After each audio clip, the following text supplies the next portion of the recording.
This is the Canon EOS M50 Mark II, and this might be one of the best, if not the best, beginner cameras in the world.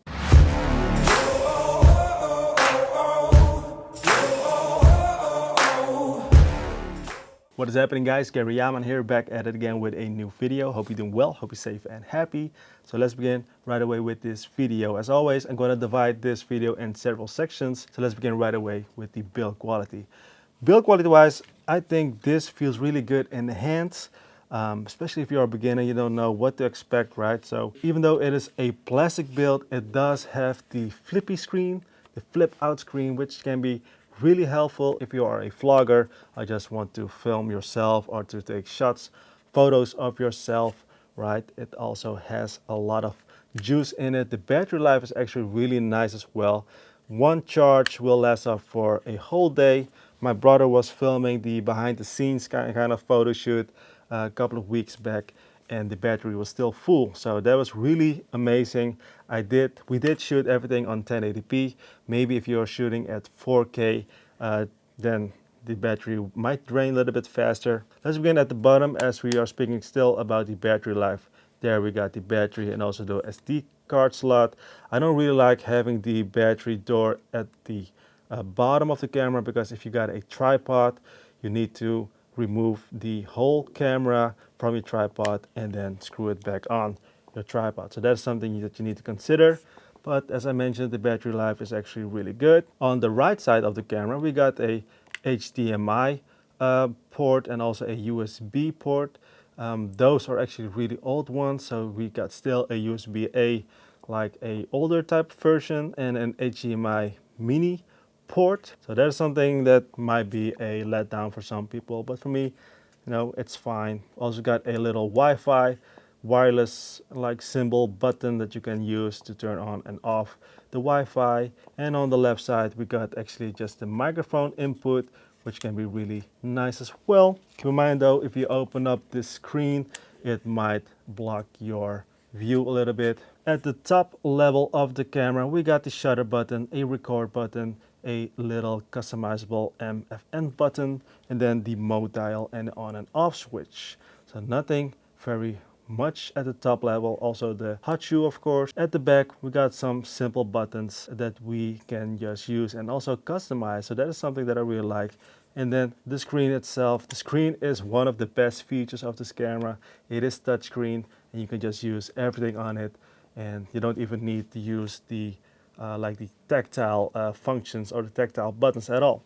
You can just use the touchscreen. So that's why I said for beginners, you got a touchscreen, just like your phone. You can just touch everything, swipe everything, and you'll be good to go. At the front of the camera, we got the APS-C sensor, right?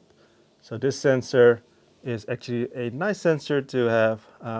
Might be not the best in the world, but still for beginners, it is really good, and nothing like very special about it. But still, for high image quality photos or video, you can still get some nice results. So build quality wise, I think for beginners, this is really a good choice or great feeling. All the specs, you can just look them up on the Canon official website. Let's talk about more interesting stuff, and that is the image qualities. Following shots that you're seeing right now, these are all shot with the kit lens, so the 15-45mm kit lens. And as you see, it looks perfectly fine, right? It looks really good. Also straight out of camera, I think it's really nice how the images are looking. And I think if you got a better lens than this one, you can get even better results. So I think image quality straight out of camera, you don't need to edit anything. So for beginners, especially for beginners, you don't want to edit a lot of stuff. Just straight out of camera, post it on Instagram, post it somewhere else. I don't know where you're going to post it anymore, but straight out of camera, it looks really nice already. For video, things might be a little bit of a letdown, because with this lens, as you see right here in the following shots, it's not looking really good, right? It is usable, it can be fun to use, but I don't think it's really like professional graded, especially with this lens. But maybe with a different kind of lens, you get a better result. But if you're a beginner, maybe you don't have that kind of money yet, this is what you can expect from the camera. 1080p or 4K, it is what it is, right? Not the best in the world, but this is what you get. Keep that in mind.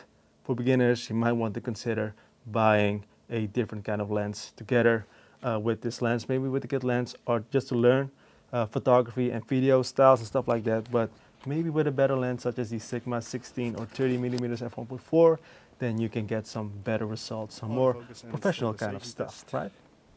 So keep it in mind, if you want to buy this camera, you might want to consider buying a different lens as well. The next section will be the performance section. The performance, I mean the autofocus performance and battery life performance, stuff like that. So battery life, as I mentioned, it is really good and really nice. And I was actually quite surprised because the battery is quite small. But the autofocus, how it performs for photos is just really good, and I really like it. So the dual pixel autofocus from Canon works really good, really nice as well, both for photo and video. In 4K it doesn't really work that nice, but still works perfectly fine for me at least. If you are a beginner, there's nothing to complain about, guys. Nothing to complain about at all. So that's why I think this is a really nice camera for beginners. There are also a lot of like customizable buttons and stuff to customize, but just straight out of camera, the way that you're using as a beginner, just leave it on auto, for instance, you can get some great results, man. You can get some really good results.